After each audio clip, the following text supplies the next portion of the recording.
നമുക്ക് സിമ്പിളായിട്ട് forex trading എന്താണെന്ന് നോക്കാം. ഗ്ലോബൽ ഫിനാൻഷ്യൽ മാർക്കറ്റിൽ കറൻസീസ് ട്രേഡ് ചെയ്യുന്നതിനെയാണ് ഫോറക്സ് ട്രേഡിംഗ് എന്ന് പറയുന്നത്. സോ ഫോറക്സ് ട്രേഡ് ചെയ്യുന്നത് കറൻസി പേയേഴ്സ് ആയിട്ടാണ്.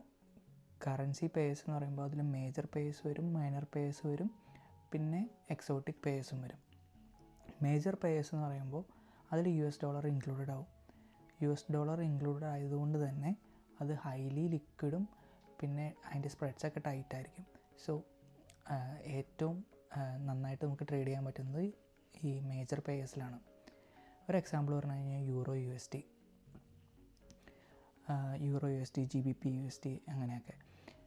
അപ്പോൾ ഈ കറൻസി പെയറിൽ നമുക്ക് 2 എലമെൻറ്റ്സ് ആണുള്ളത്, ബേസ് കറൻസിയും കോഡ് കറൻസിയും. ബേസ് കറൻസി എന്ന് പറഞ്ഞു കഴിഞ്ഞാൽ ആദ്യത്തെ കറൻസീനെ പറയുന്നതാണ് ബേസ് കറൻസി, രണ്ടാമത്തെ കറൻസീനെ പറയുന്നതാണ് കോഡ് കറൻസി.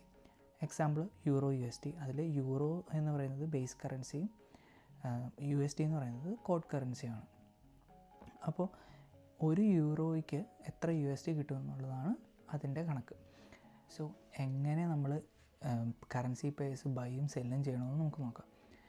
ഇപ്പോൾ നമ്മൾ യൂറോ USDയുടെ ഒരു എക്സാമ്പിൾ എടുത്തു കഴിഞ്ഞാൽ യൂറോയുടെ മൂല്യം കൂടുകയാണെന്ന് നമ്മൾ അസ്യൂം ചെയ്തു. അപ്പോൾ നമ്മൾ യൂറോ USD ബൈ ചെയ്യുക. അതേപോലെ തന്നെ യൂറോയുടെ മൂല്യം താഴുവാണെന്ന് നമ്മൾ അസ്യൂം ചെയ്യുകയാണെങ്കിൽ യൂറോ USD നമ്മൾ സെല്ല് ചെയ്യുക. നമ്മൾ എപ്പോഴും ഫോക്കസ് ചെയ്യേണ്ടത് ബേസ് കറൻസിയിലാണ് ഫോക്കസ് ചെയ്യേണ്ടത്. അപ്പോൾ ഇത്രയേ ഉള്ളൂ. ഇതൊരു ഫോറക്സിൻ്റെ ബേസിക് ആയിട്ടുള്ളൊരു വീഡിയോ ആണ്. See you in next video.